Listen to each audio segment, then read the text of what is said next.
দীঘার জগন্নাথ মন্দিরের প্রসাদ কি আসলে পাড়ার গজা পেড়া? বিস্ফোরক দাবি শুভেন্দুর। দীঘার জগন্নাথ মন্দির নিয়ে রাজ্য রাজনীতিতে উত্তাপ যেন কমছেই না। এবার মন্দিরের প্রসাদ নিয়ে সরব হলেন রাজ্যের বিরোধী দলনেতা শুভেন্দু অধিকারী।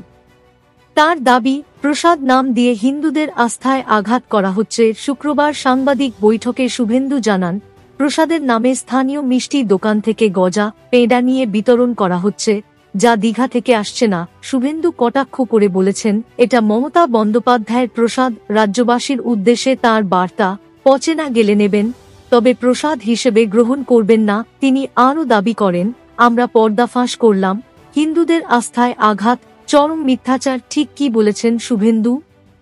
বিরোধী দলনেতা বলেন, জগন্নাথ মহাপ্রভুকে নিয়ে নানা রঙ্গরাজ্যে। আবার তিনি পশ্চিমবঙ্গের হিন্দুদের আস্থায় আঘাত করার জন্য একটি প্যাকেট তৈরির নির্দেশ দিয়েছেন। প্যাকেটটির দাম 20 টাকা। একটা গজা, একটা পেঁড়া। এতে আপত্তি নেই। 20 টাকা বরাদ্দতেও আপত্তি নেই। লোকাল মিষ্টি দোকানে হচ্ছে, দীঘা থেকে আসছে না। দুয়ারে রেশনের মাধ্যমে দীঘার প্রসাদ বিলির নির্দেশ দেওয়া হয়েছে।